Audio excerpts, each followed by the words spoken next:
Halo, selamat datang di channel YouTube saya. Di video kali ini saya akan membaca buku The Lean Startup karya Eric Ries. Part 1. Manajemen kewirausahaan. Mendirikan startup artinya dengan membangun institusi. Dengan kata lain, dibutuhkan pula praktik-praktik manajerial. Pernyataan ini seringkali mengejutkan para calon entrepreneur sebab startup yang dinamis dianggap tidak sejalan dengan manajemen yang kaku. Entrepreneur kerap was-was mengimplementasikan praktik-praktik manajemen tradisional. Di awal berdirinya startup, mereka takut mengundang birokrasi berbelit-belit untuk mengekang kreativitas. Sudah berpuluh tahun lamanya para entrepreneur berusaha untuk mencocok-cocokkan problematika mereka yang unik dengan teori-teori manajemen umum. Mendapati bahwa teori manajemen tidak mampu menjawab persoalan mereka. Para entrepreneur ini lantas memilih pendekatan, pokoknya kerjakan saja, menghindari segala bentuk manajemen, proses, dan disiplin. Sayangnya, pendekatan tersebut lebih sering mendatangkan kekacauan ketimbang keberhasilan. Saya menyatakan ini berdasarkan pengalaman pribadi startup pertama saya yang gagal persis karena itu. Kesuksesan besar praktik-praktik manajemen umum sepanjang seabad terakhir telah mendatangkan kelimpahan material yang tanpa preseden. Tetapi prinsip-prinsip manajemen tersebut tidak cocok diterapkan untuk startup masa kini yang senantiasa berhadapan dengan gejolak dan ketidakpastian di lapangan.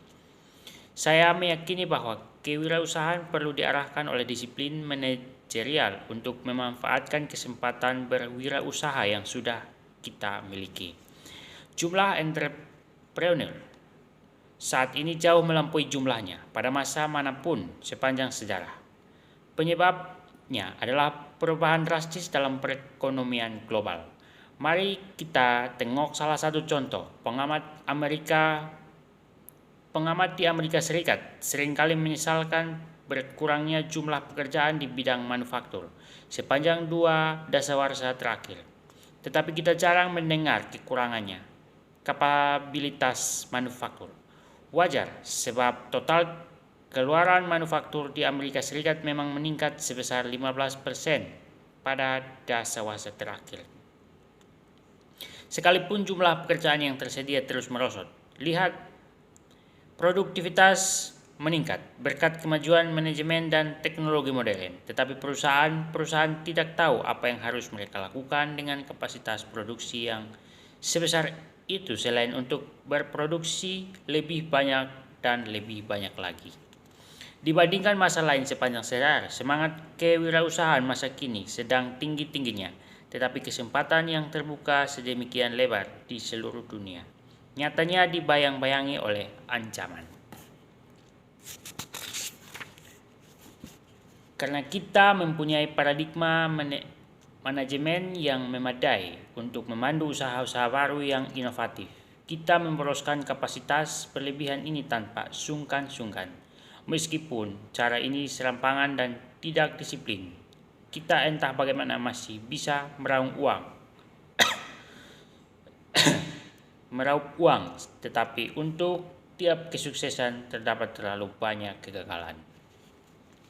Produk yang ditarik dari pasaran beberapa minggu saja sesudah diluncurkan, startup yang dipuji oleh media massa, tetapi sudah terlupakan beberapa pekan berselang. Dan produk-produk anyar yang ternyata tidak digunakan oleh siapapun. Kegagalan ini patut disesali bukan semata-mata karena dampak ekonomisnya yang negatif bagi karyawan, perusahaan, dan investor, melainkan juga karena sudah memboroskan sumber daya yang paling berharga dalam peradaban kita. Waktu, passion, dan keterampilan manusia. Gerakan Lean Startup ditujukan untuk mencegah kegagalan ini. Cikal bakal Lean Startup. Lean Startup meminjam namanya dari revolusi Lean Manufaktur, produksi ramping yang digagas oleh Taiichi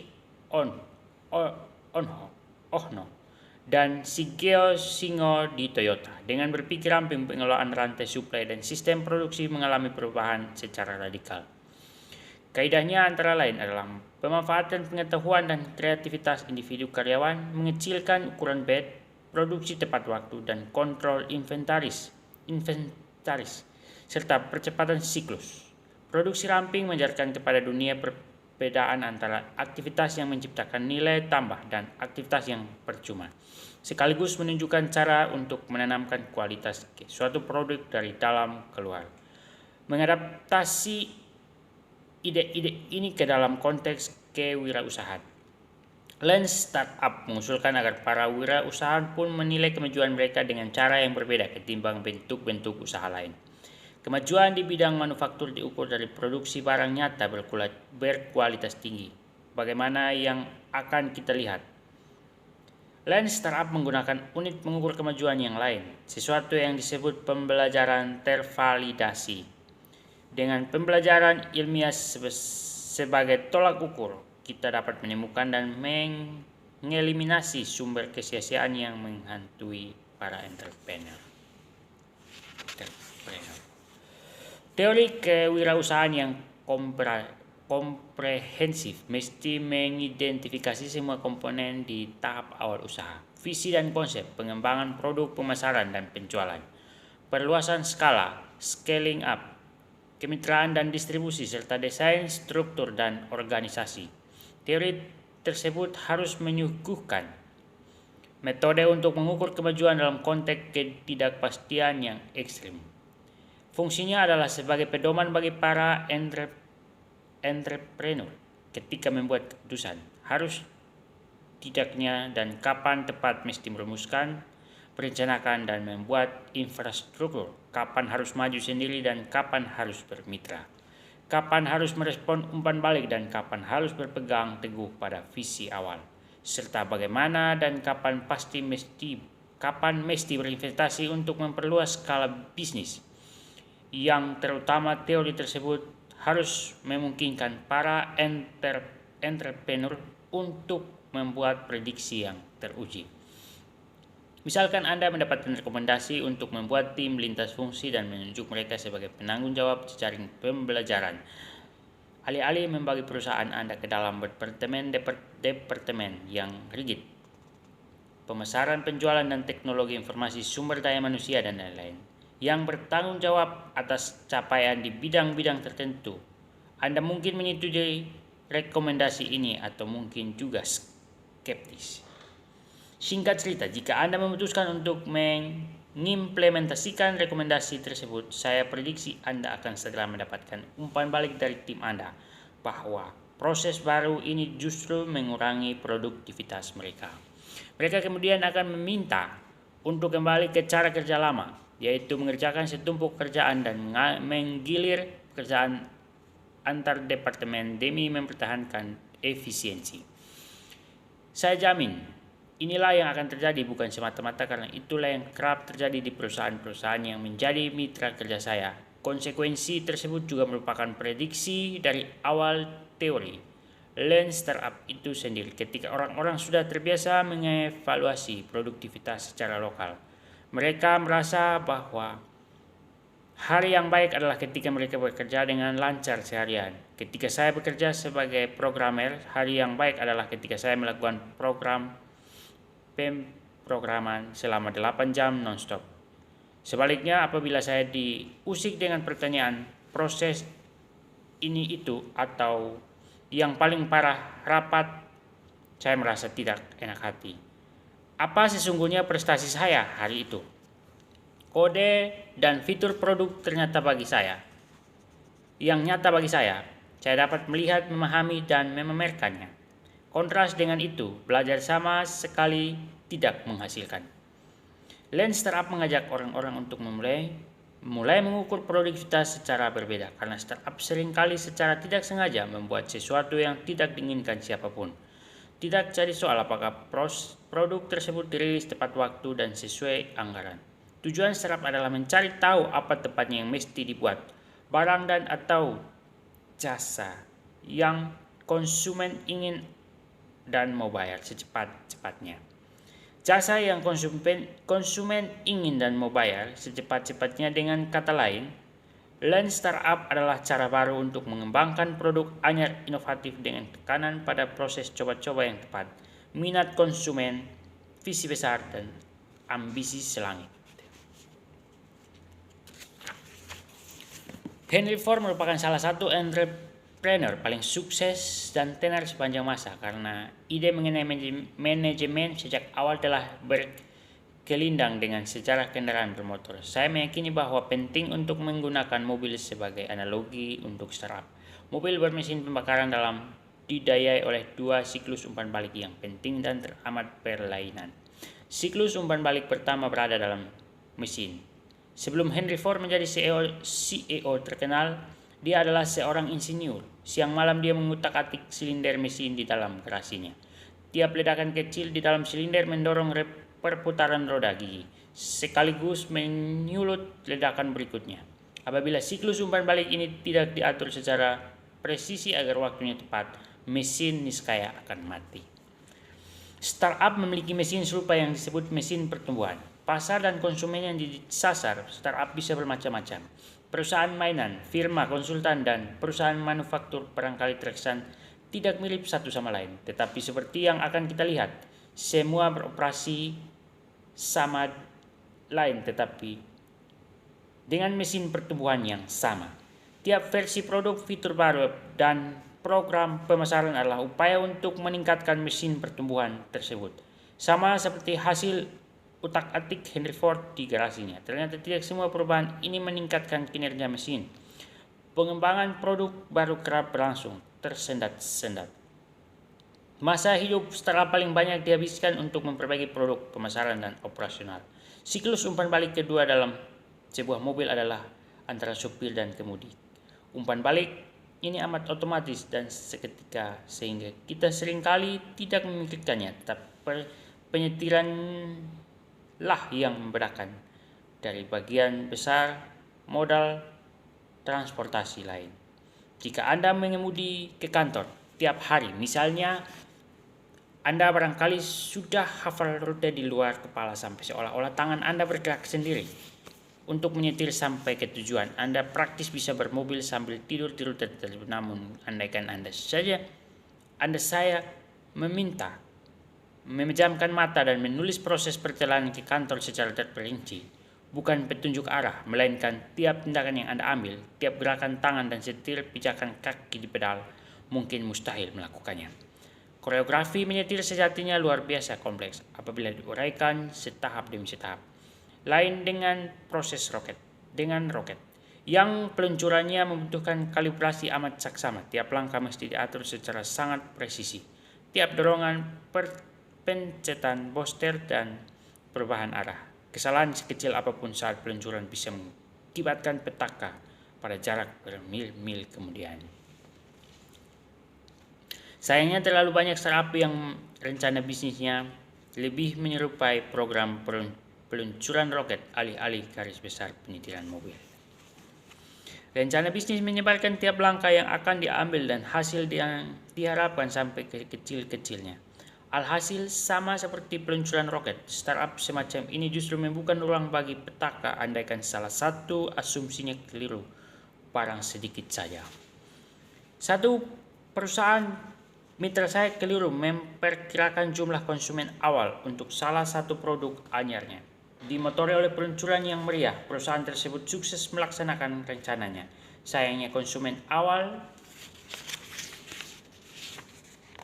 yang diproyeksikan berjumlah jutaan tidak kunjung datang. Lebih parah lagi, perusahaan telah berinvestasi besar-besaran untuk infrastruktur karyawan baru dan penambahan daya dukung untuk menangani banjir konsumen yang diperkirakan. Ketika konsumen tidak datang, perusahaan sudah terlanjur mencurahkan sumber daya secara total, sehingga serta-merta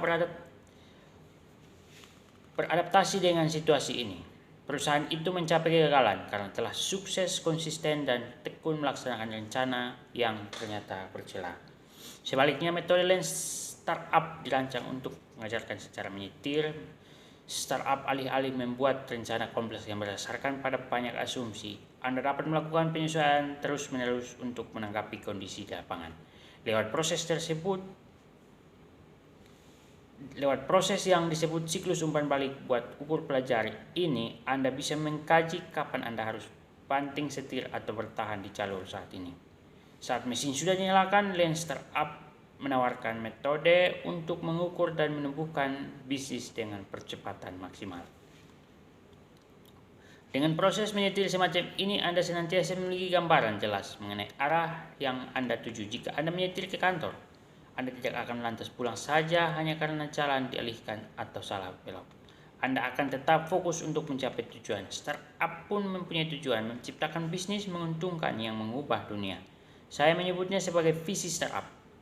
Untuk meraih visi itu, startup mesti menjalankan strategi yang terdiri atas model bisnis, pemetaan produk, sudut pandang tentang mitra dan pesaing, dan wacana mengenai calon konsumen. Produk adalah hasil akhir dari strategi tersebut. Produk senantiasa berubah sepanjang proses pengoptimalan, yang saya sebut utak-atik mesin. Meski jarang, strategi ada kalanya mesti berubah, istilahkan dengan banting setir. Walau begitu, visi besar praktis tidak pernah berubah. Komitmen entrepreneur adalah mengantar startup untuk mencapai tujuan atau visi tersebut. Tiap kendala adalah peluang untuk mempelajari hal baru dalam rangka mencapai tujuan. Di kehidupan nyata, startup adalah sarang syarat aktivitas. Banyak yang terjadi secara berbarengan. Mesin pertumbuhan berjalan terus sambil meraup konsumen baru dan melayani yang lama. Mesin pun terus-menerus diotak-atik dalam rangka memperbaiki produk, pemasaran, dan operasional. Dan kita pun mengarahkan, menentukan kapan dan haruskah kita banting setir. Menyeimbangkan semua aktivitas ini adalah tentang kewirausahaan. Startup terkecil sekalipun ditantang untuk menyokong konsumen yang sudah ada sekaligus terus berinovasi. Perusahaan paling mapan sekalipun mesti menginvestasikan sumber daya untuk terus berinovasi agar tidak ketinggalan. Seiring dengan makin bertumbuhnya sebuah perusahaan, yang berubah adalah komposisi dari aktivitas-aktivitas tersebut. Kewirausahaan sejati juga merupakan sebentuk manajemen. Meski demikian, coba bayangkan seorang manajer modern yang ditugasi membuat produk baru di dalam perusahaan yang sudah mapan. Bayangkan yang bersangkutan mendatangi Chief Financial Officer CFO-nya setahun berselang dan melaporkan kita gagal mencapai perkiraan target pertumbuhan. Bahkan kita hampir tidak mendapatkan konsumen dan pemasukan baru. Bagaimanapun, kita sudah belajar banyak dan siap membuat terobosan anyar. Kita hanya membutuhkan waktu setahun lagi. Laporan semacam ini lazimnya akan menjadi yang terakhir yang disampaikan manajer tersebut kepada sang bos. Penyebabnya adalah dalam teori manajemen umum, kegagalan untuk menyuguhkan hasil yang diharapkan merupakan dampak dari rencana yang tidak matang atau kegagalan dalam eksekusi lapangan.